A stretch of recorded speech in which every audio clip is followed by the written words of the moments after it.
राधे राधे बच्चों। आप सभी लोगों का स्वागत है मेरे channel physics bye engineer Ashish Mishra. बच्चों, यहाँ फिजिक्स रटाई नहीं जाती बल्कि समझाई जाती। बच्चों, आज हम लोग एक नया टॉपिक, एक सरप्राइजिंग टॉपिक आपके सामने डिस्कस करने वाले हैं। करंट इलेक्ट्रिसिटी का वो टॉपिक है। गेस कर सकते हैं वो कौन सा टॉपिक है? जो सबसे कॉम्प्लिकेटेड टॉपिक बच्चों को लगता है करंट इलेक्ट्रिसिटी में, गेस कर सकते हैं आप लोग? तो कमेंट बॉक्स में जरूर बताइएगा। उस टॉपिक का नाम है किरचॉफ रूल्स। Kirchhoff rules. अब सब सोच रहे होंगे मूविंग चार्ज मैग्नेटिज्म बता रहे थे सर एकदम से, तो उसको भी हम डिस्कस करेंगे। उसकी सारी प्लेलिस्ट हम बना देंगे। करंट इलेक्ट्रिसिटी में ये जो किरचॉफ रूल है सबसे इंपॉर्टेंट टॉपिक है। इसको डिस्कस करने के बाद, वीड स्टोन ब्रिज को डिस्कस करने के बाद हम लोग वापस से उसमें आ जाएंगे और उसकी पूरी पूरी प्लेलिस्ट बना देंगे। लेकिन मुझे ऐसा लगा कि पहले हम इस किरचॉफ रूल को डिस्कस कर लें, क्योंकि सबसे इंपॉर्टेंट, सबसे टफ टॉपिक माना जाता है। बच्चे इसमें किरचॉफ रूल को अप्लाई नहीं कर पाते हैं किसी भी सर्किट में और क्वेश्चन को गलत कर बैठते हैं। तो चलिए ज्यादा समय ना गंवाते हुए हम लोग किरचॉफ रूल की तरफ आगे बढ़ते हैं। अब बात यह आती है किरचॉफ रूल क्यों पढ़ रहे हैं? किरचॉफ रूल हम लोग इसलिए पढ़ रहे हैं क्योंकि जहां कहीं भी कॉम्प्लिकेटेड सर्किट आ जाएंगी सॉल्व करने के लिए, तो फिर हम क्या करेंगे? सिंपल सर्किट तो सॉल्व करना आप लोग जानते हो। सीरीज पैरेलल कॉम्बिनेशन के सिंपल सर्किट आप लोगों ने क्लास 10th में पढ़ी होगी। सिंपल सर्किट का मतलब क्या? दो रजिस्टर लगा दिए, R1 और ये R2, और इसके साथ एक बैटरी कनेक्ट कर दी। तो इसका तुम इक्विवेलेंट रेजिस्टेंस निकाल सकते हो, करंट भी फाइंड कर सकते हो। पॉजिटिव से नेगेटिव करंट होगी। और इक्विवेलेंट रेजिस्टेंस कैसे निकालते हो? R1 plus R2। इसी तरीके से पैरेलल कॉम्बिनेशन में सिंपल सर्किट, दो रजिस्टर हमने पैरेलल में लगा दिए। क्लास 10th में इस तरीके की सर्किट देखने को मिलती थी। और ये बैटरी अप्लाई कर दी R1 R2, तो इसका भी इक्विवेलेंट निकाल लेते थे। R equivalent is equal to R1 R2 upon R1 plus R2। तो ये सिंपल सर्किट्स में है। लेकिन अगर कॉम्प्लिकेटेड सर्किट्स आ गई तो उस केस में ये सिंपल सर्किट का रूल फॉलो नहीं करता, जैसे हम लोग सॉल्व करते आए क्लास 10 तक। तो ऐसे केसेस में हम लोग को फिर किरचॉफ रूल की जरूरत पड़ती है, जहां पर कॉम्प्लिकेटेड सर्किट्स होती, टफ सर्किट होती, मतलब दो दो बैटरी लगी हो और बहुत सारे रजिस्टर, मतलब बिल्कुल, मतलब ऐसी कॉम्प्लिकेटेड सर्किट की दिमाग खराब हो। तो ऐसे केसेस के लिए हम लोग किरचॉफ रूल को यूज करते हैं। तो आई थिंक समझ में आया होगा कि किरचॉफ रूल हम लोग क्यों पढ़ रहे हैं। For the complicated solving the network, solving the complicated circuit, we use Kirchhoff rules. अब किरचॉफ के दो रूल्स होते हैं, मैं आपको दिखाता हूं। किरचॉफ के दो रूल्स हैं, ये देखिए मैंने लिखा भी है। For solving complicated circuit we use always Kirchhoff rule. अब किरचॉफ ने दो रूल बताए। किरचॉफ साइंटिस्ट का नेम है। पहला रूल उन्होंने बताया किरचॉफ करंट रूल। आप देख सकते हैं यहां पर किरचॉफ करंट रूल। ये करंट रूल क्या है? इसको जंक्शन रूल भी कहते हैं। इसको जंक्शन रूल भी कहते हैं। करंट रूल या फिर जंक्शन रूल भी कहते हैं। इसका स्टेटमेंट है algebraic sum of current at the junction point is zero. Algebraic sum of current at the junction point is zero. ये है जंक्शन पॉइंट। जंक्शन पॉइंट मतलब जहां पर दो से ज्यादा करंट के रास्ते हो, there more than two path. More than two path, क्या बोल रहा हूं? More than two path. अब देखो, एक, दो, तीन, तीन रास्ते हैं। More than two path. तो इस पॉइंट को हमने यहां पर क्या कह दिया? जंक्शन। तो जंक्शन पे करंट का सम जीरो के बराबर हो। और ये सम कैसा होना चाहिए? अलजेब्रिक सम। जंक्शन पॉइंट पे करंट का सम जीरो के बराबर हो, इसको हम लोग कहते हैं किरचॉफ करंट रूल। ठीक है, जरा समझते हैं। अब समझो इसको थोड़ा फिगर से। जंक्शन पे हमेशा बच्चों याद रखना, जो आने वाली करंट होगी, जो जंक्शन की तरफ करंट को अप्रोच कर रही होगी, जंक्शन की तरफ जो करंट आ रही होगी, अप्रोच कर रही होगी, उसको हमेशा बच्चे पॉजिटिव लेना है। रूल याद रखना। जो करंट जंक्शन की तरफ अप्रोच कर रही है, जो करंट जंक्शन की तरफ जा रही हो उसको हमेशा पॉजिटिव लेंगे, I1 प्लस I2 प्लस। और जो करंट बच्चों जंक्शन को लीव कर रही हो, छोड़ के जा रही हो, जंक्शन से दूर जा रही हो, दूर जा रही हो, जो आ रही हो, जो आ रही हो करंट वो पॉजिटिव, जो जा रही हो वो निगेटिव। तो I1 प्लस I2 जो करंट अप्रोच कर रही है वो पॉजिटिव लेना है, और जो करंट जंक्शन को लीव कर रही है उसको निगेटिव लेना है। और इन सारी करंट का सम हमको जीरो के बराबर कर देना। तो ये किरचॉफ का पहला नियम है, किरचॉफ का पहला रूल है, जिसको करंट रूल भी कहते हैं और बच्चों जंक्शन रूल भी कहते हैं। तो algebraic sum of all current at the junction point is zero। दूसरी चीज, एक शॉर्टकट डेफिनेशन, शॉर्टकट जो आपको याद रखने के लिए है, इनकमिंग करंट, आने वाली करंट बराबर होगी आउटगोइंग करंट के बराबर। Incoming current should be is equal to outgoing.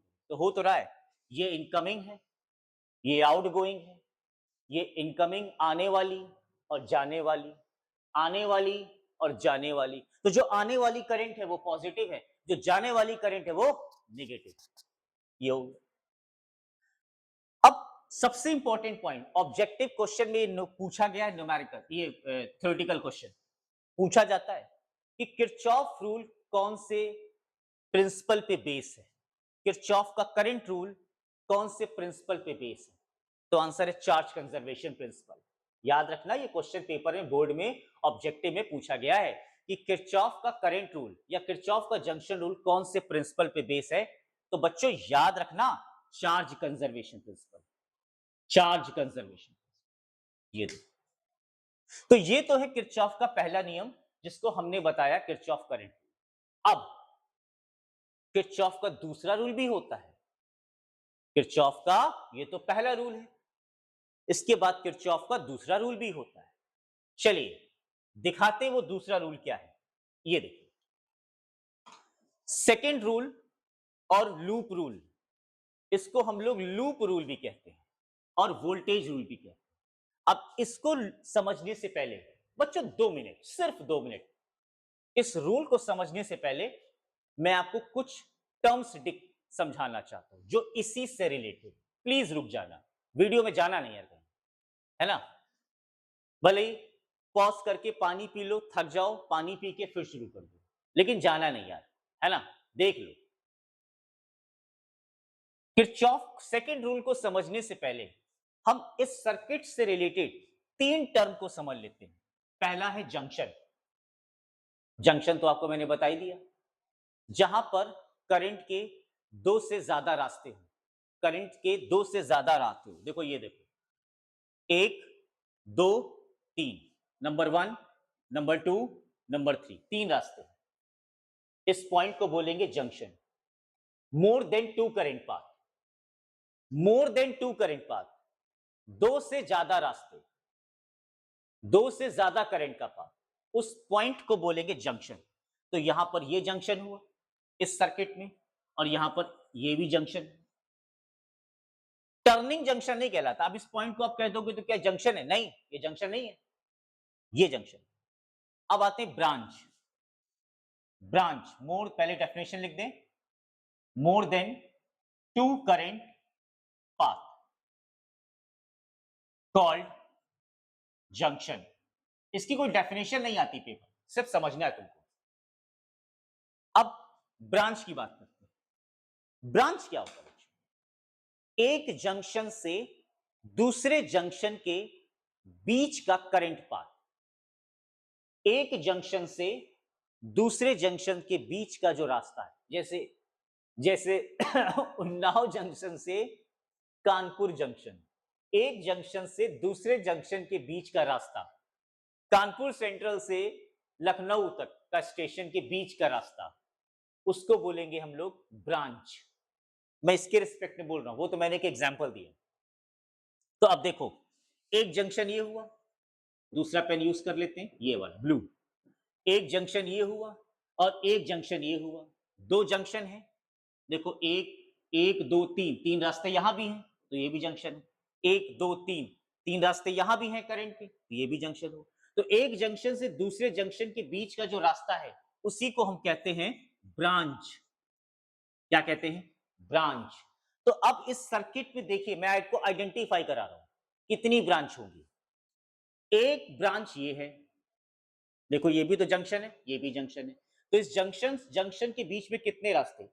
1 path, 2 path and third path. तो कितनी ब्रांच हो गई? 3 ब्रांच। एक ब्रांच ये हो गई, एक ब्रांच ये हो गई और एक ब्रांच ये हो गई। 3 ब्रांच। तो रूल वही है, path from path from one junction to the next junction, path from one junction to the next junction, इसको बोलेंगे ब्रांच। एक जंक्शन से दूसरे जंक्शन के बीच का। अब आते हैं लूप। लूप क्या होता है? लूप बेटा बहुत आसान है। क्लोज्ड कंडक्टिंग पाथ को बोलते हैं लूप। क्लोज्ड कंडक्टिंग पाथ को बोलते हैं लूप। अब देखो इस सर्किट पे देखो कौन कौन से लूप हैं? ए, सी, पी, इसको ओ दे दो, ओ, ए। तो यहां से लेके सी से चले और सी में ही लौट के आ गए। जैसे आप अपने कमरे में एक जगह से चलना शुरू करें और लौट करके फिर वहीं आ जाए, तो वो एक लूप बन गया कि नहीं बन गया? मतलब जिस पॉइंट पे हम खड़े हैं और घूम करके फिर इसी रास्ते में आ गए, तो ये एक लूप बन गया। लूप बन गया। तो हम ए से चलना शुरू करेंगे और घूम करके ए में ही पहुंच जाएंगे, इसको बोलेंगे loop. That is a closed conducting path. तो क्लोज्ड कंडक्टिंग पाथ को, क्लोज्ड कंडक्टिंग पाथ को हम बोलेंगे लूप। तो यहां कितने लूप बन रहे हैं? एग्जाम्पल, एक तो फर्स्ट लूप ये हो गया, ए सी पी ओ ए। दूसरा लूप हो गया ए ओ क्यू डी ए।